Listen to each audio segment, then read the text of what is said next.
Welcome. This is Radio Pras.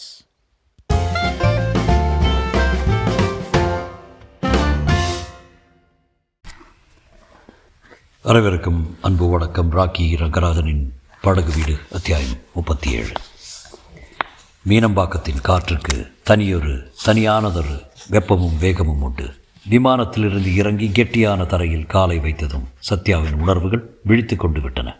பொழுதையே ஒரு போதையாக்கும் அந்த காஷ்மீரின் ஏரிகளுக்கும் அவளுக்கும் இடையே இருந்த தூரம் அதிகரிக்க ராதா தானை பற்றி கேள்விப்பட்டதெல்லாம் கட்டுக்கதைதான் என்ற எண்ணம் உறுதிப்பட்டது. விமானத்தில் சென்னை நோக்கி வந்து கொண்டிருக்கும்போது அவளுடைய காதல் நிறைந்த உள்ளம் தனக்கேற்ற விதத்தில் எல்லா கற்பனைகளையும் பொருத்தமாக செய்து கொண்டது. இப்போது லவுஞ்சை நோக்கி நடக்கையில் அந்த கற்பனை இன்னும் யதார்த்தமாக தோன்றிவிட்டது. பிரயாணம்லாம் சௌகரியமாக இருந்ததா? குரலை கேட்டு முதல் ஆச்சரியம், பிறகு மகிழ்ச்சியும் அடைந்தாள் சத்யா. டிரைவரை லீவ் போட்டிருந்தான், அவங்க தந்தி கிடச்ச போது நானே காரை எடுத்துகிட்டு வந்தேன் என்றான் மணி. வெகு நாளாக இழந்தது கூட தெரியாமலே இருந்துவிட்டு திரும்ப தனது வலது கையை அடைந்த மாதிரி இருந்தது சத்யாவுக்கு. அவனுடைய தன்னம்பிக்கை நிறைந்த தோற்றத்தை கண்டு பரிவு நிறைந்த குரலை கேட்டபோது டிக்கியை திறந்து சத்யாவின் பெட்டியை வைத்த மணி, போலாமா என்று கேட்டான். ஓ. வழக்கமான சாலையில் கார் விரைய தொடங்கியதும் சத்யாவின் உள்ளத்தில் தெம்பு ஊற்றெடுத்தது. தப்பாக நினைக்க மாட்டிங்களே என்றான் மணி. என்ன? கொஞ்சம் கருத்து இருக்கீங்க, ஆனால் சதை போட்டிருக்குது. சத்யா வாய்விட்டு சிரித்தாள். அப்பாடா, அம்மாவிடம் தப்பித்தேன். மணி தன் நெற்றிக்கு மேலிருந்த கண்ணாடி வழியை அவளை பார்த்து, நீங்கள் காஷ்மீர் போயிருக்கிற சமாச்சாரம் கிடச்சதும் பாவம் அம்மா ரொம்ப கலங்கிட்டாங்க. நான் தான் ஆறுதல் சொன்னேன், சுவாமிகளை பற்றி சமாச்சாரம் விசாரித்து வர தான் போயிருப்பீங்கன்னு. சுவாமிகளா? என்ன சுவாமிகளா? ராதானந்த, உங்கள் அத்தானை மிஸ்டர் ராதா கிருஷ்ணனை சொன்னேன். அவருக்கு காஷ்மீரில் என்ன நடந்ததுன்னு விசாரித்து தெரிந்து கொள்ள வேண்டியது அவசியம்தான் என்று நான் எடுத்து சொன்ன பிறகு தான் பணம் கொடுத்தாங்க உங்களுக்கு அனுப்பும்படி. பார்த்தீங்களா, மறந்தே போன மணி, பணம் கிடச்சி ரொம்ப தேங்க்ஸு. கிண்டி பாலத்தில் இறக்கத்தில் காரின் வேகம் சிறிது மட்டுப்பட்டது. முன்புறம் குறிந்து சத்யா கேட்டார். மணி, என் அத்தான் விளையாட்டுக்காரரு, வேடிக்கைக்கு அஞ்சாதவரை தவிர பொல்லாதவர் வஞ்சகர் என்று நீங்கள் என்னைக்காவது எண்ணியதுண்டா? சேச்சா, உங்களும் என்னையும் போல் கரெக்டாக சிந்தனை பண்ணி கரெக்டான முடிவுக்கு வர்றவங்க உலகத்தில் கொஞ்சம். அதுதான் என் அத்தானின் துரதிருஷ்டம். மணி மௌனமாக இருப்பதை சத்யா கவனிக்கவில்லை. சுத்த அரைகுறை மனிதர்கள். இங்கே கொஞ்சம் அங்கே கொஞ்சம் தப்பு தவறமாக கேள்விப்பட வேண்டியது, தாங்களாகவே காது மூக்கு வச்சு பெரிது பண்ண வேண்டியது, பிறகு அத்தானை தூற்ற வேண்டியது. என்ன பண்ண முடியும் இவங்கள? ஐயோ பாவன்னு அனுதாபப்பட வேண்டியது தான். சீட்டில் நன்கு சாய்ந்து கொண்டு இருவரும் கைகளை பிரித்து கொண்டாள் சத்யா. அவள் கண்கள் லேசாய் மூடிக்கொண்டன. அலட்சியமான சிரிப்பு ஒன்று அவள் இதழ்களில் மொய்த்திருந்தது. அரைகுறை மனிதர்கள். அப்படி ஒரு பட்டியல் எடுத்தால் முதல் பெயர் ஜகா என்று தான் இருக்கும். ஸ்கூட்டர் ஓட்டுவது எத்தனை ஒழுங்காக இருக்கிறதோ அத்தனை ஒழுங்கு தான் அவளுடைய சிந்தனையிலும் இருக்கும் போலும். எழுத்து படிப்பில்லாத ஹருமியையும் ரசூலையும் காசிமையும் கூட சேர்த்து கொள்ளலாம். அவர்கள் தாங்கள் பார்த்ததைத்தான் சொன்னார்கள். அதையெல்லாம் கோவையாக வரிசைப்படுத்தி ஒவ்வொன்றுக்கும் ஒவ்வொரு தப்பான அர்த்தம் கற்பனை செய்து இறுதியில் ஒரு பொய் காவியத்தை வடிந்தெடுக்க பெருமை ஜகாவையே சேரும். அவளை சொல்லி குற்றமில்லை. பத்திரிகைக்காரி, பரபரப்பாகவே உயிர் வாழ்பவள். உண்மையை திரித்து கொடுப்பதே அவள் மூச்சு. கற்பனை உள்ளமும் இளம் வயது சுதந்திர வாழ்க்கையும் அவளுடைய பொறுப்பு உணர்ச்சியை அடித்து துரத்தி விட்டன போலும். கரக் கேரை இழுக்கும் ஓசை கேட்ட பிறகு சத்யா உணர்வு பெற்றால். கார் நின்றிருந்தது அவளுடைய பங்களா வாசலில். முதல் நம்பர் மட்டாளன்னா நீ தான் என்று சாரங்கபாணி இடிக்குரல் சீறினார். சரியா 6 மணிக்கு செக்ரட்டேரியட்டில் கான்ஃபரன்ஸ் இருப்பதை ஞாபகப்படுத்த வேண்டாம். டைம் என்ன இப்போ? 5:45. காரை எடுத்துகிட்டு காரிலிருந்து இறங்கி வரும் மகளை அப்போது தான் அவர் கவனித்தார். ஓஹோ, ராணியம்மா வந்தாச்சா? திக்விஜயம் எல்லாம் முடிந்ததா மேடம்? முடிந்தது சார், ரொம்ப தேங்க்ஸ். உங்கள் சிஐடி ஆட்கள் பிரமாதமாக செக்யூரிட்டி ஏற்பாடுகள் செய்து தந்திருந்தாங்க. என் பாராட்டு அவர்களுக்கு தெரிவிங்க. பிளேன் தான் லேட் ஆயிடுச்சு என்று சத்யா கேலியாக சொல்லி கொண்டிருக்கையில் அவருடைய குரலை கேட்டு உள்ளே இருந்து ஓடோடி வந்து விட்டால் மீனலோசினி. என்னடி பொண்ணு, இப்படி எல்லாரையும் கலங்க வச்சுட்ட என்று தொண்டை கம்ம கூறியபடி மூக்கை சிந்தி கண்களை துடைத்து கொண்டு மகளை அவள் ஆற தழுவி கொண்டது சாரங்கபாணிக்கு எரிச்சலாக இருந்தது. பொண்ணுக்கு ஆரத்தி கொட்டி சுற்றி கொட்டு என்று உரிமை விட்டு காரில் ஏறி மடால் என்று கதவை சாத்தி கொண்டாள். மணி, நீங்கள் இருங்க, அப்பாவை நான் கொண்டு போய் விடுறேன்னே, செக்ரட்டரியேட் தானே என்று முன்புறம் தாவி கொண்டாள் சத்யா. என்னடி இது, ஒரு வாய் காப்பி கூட குடிக்காம என்று தாய் தடுத்ததற்கு, எல்லாம் பிளேன்லேயே ஆயிடுச்சுமா என்று சொல்லிவிட்டு கையை உயர்த்தி உதறிக்கொண்டாள். அம்மாடி, ஸ்டியரிங்கை தொட்டு எத்தனை நாள் ஆகுது, கை திருதுருங்குது.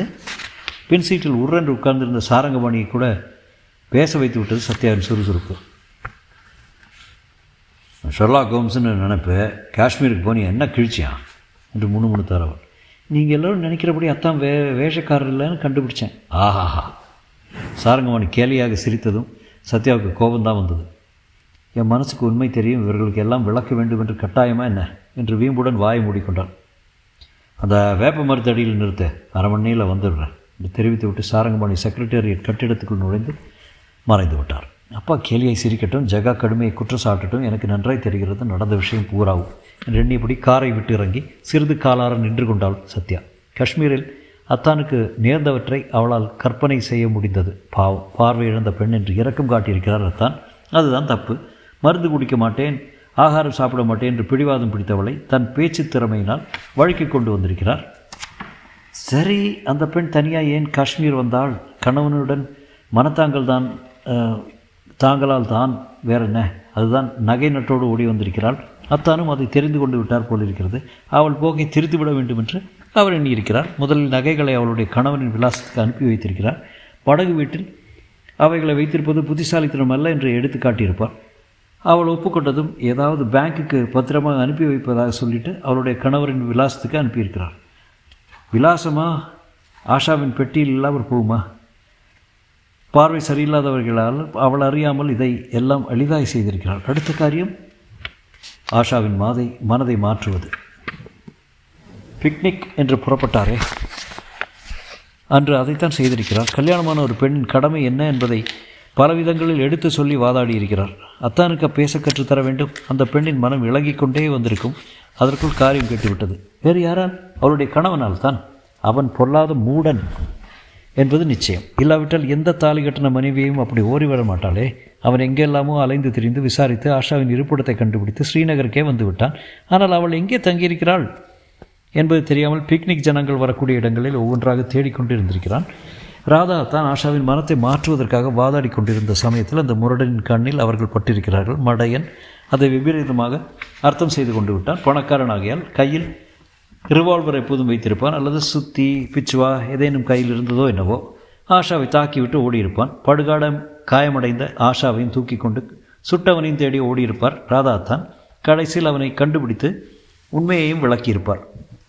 ஆஷாவை பகிரங்கமாக எந்த ஆஸ்பத்திரியிலாவது சேர்ப்பித்ததால் அவள் கணவன் மீது குற்றம் சேருமே என்பதற்கு ஆக இரகசியமாக எந்த டாக்டரிடமோ அவளை ஒப்படைத்து அவசர சிகிச்சைகள் செய்துவிட்டு இருவரையும் ரகசியமாகவே ஊருக்கு அனுப்பி வந்திருக்கிறார் ராதாத்தான்.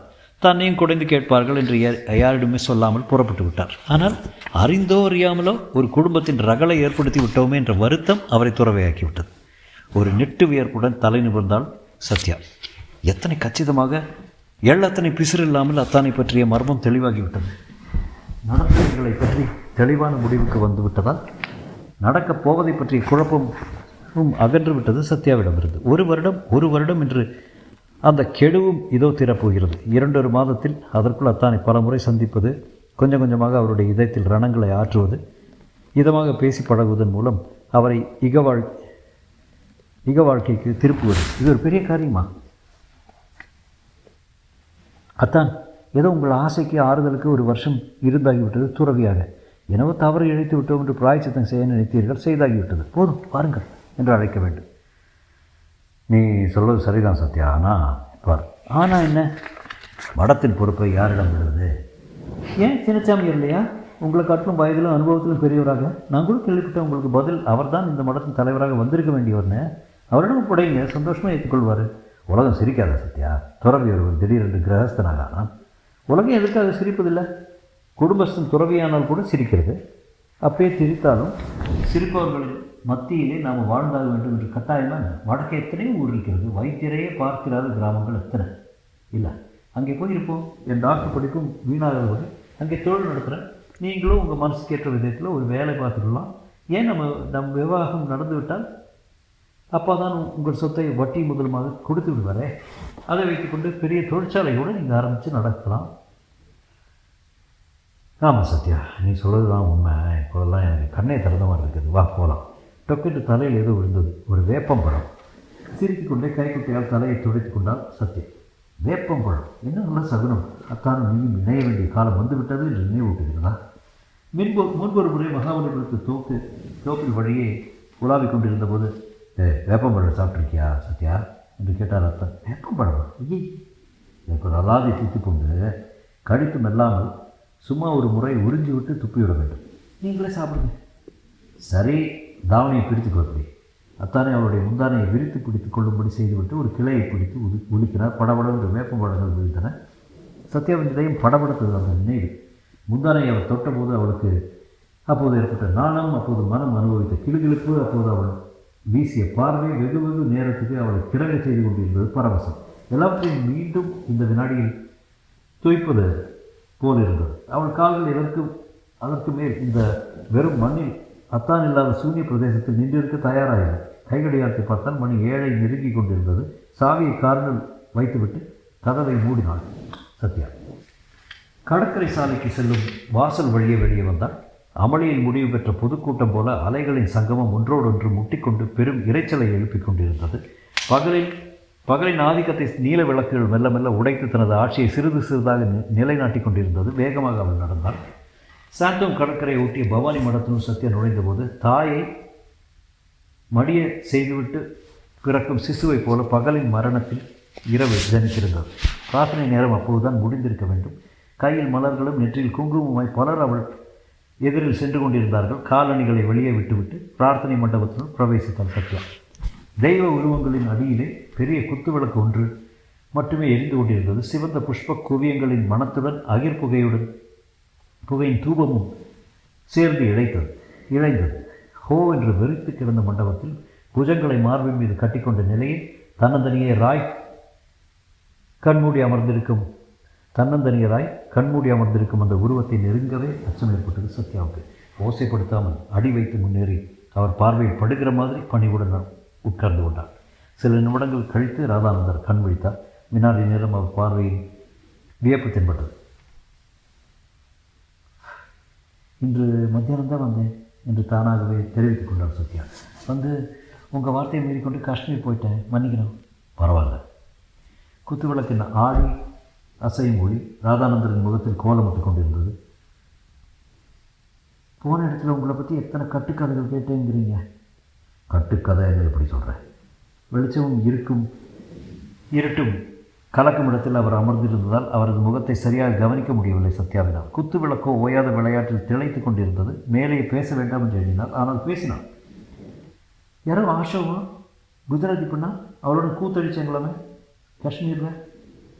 உண்மைதானே என்று அவர் சொன்னதும் அவள் திகில் அதிகரித்தது. அடுத்த வாக்கியத்தை அடக்க முயன்றால் அதற்குள் அது தானாகவே வெடித்துவிட்டது. கடைசியில் அவளுடைய நகைகளை திருடி கொண்டிருக்கலாமே. அப்படியா? அந்த பெண்ணை கொலை செய்துவிட்டு ஓடி வந்துட்டீங்களாமே. திடீரென்று குத்துவிளக்கின் சுடர் அசையாமல் நின்றது. அதன் வடிவம் பெருசாகி தன் ஒளி முழுவதையும் ராஜானந்தரின் முகத்தின் மீது வீசிற்று. ஒரு பெரும் போராட்டத்தின் ஆவேசத்தை அந்த முகத்திலே கண்டார் சத்யா. தன்னைத்தானே அடக்கி ஒடுக்கிக் கொள்ளும் சித்திரவதையான வேதனையை அவரது கண்களை கண்டார். கண்களிலே பழுக்க காய்ச்சிய இரும்பு துண்டம் போல அவருடைய நெஞ்சும் மோவாயும் நாசியும் நெற்றியும் பளபளப்பதை கண்டார். அந்த பளபளப்புடன் கூடவே ஆறை கெட்டிப்பட்ட எக்கின் உறுதியையும் கண்டார். நீ கேள்விப்பட்ட விவரங்கள் வேண்டுமானால் ஒரு வேளை முன்பின் மாறுதலாக இருக்கலாம். ஆனால் நான் ஒரு கொலை செய்தேன் என்பது உண்மை. பின்ன இந்த கோலத்துக்கு வேற என்ன காரணம் என்றார் ராதானந்தர். தொடரும்.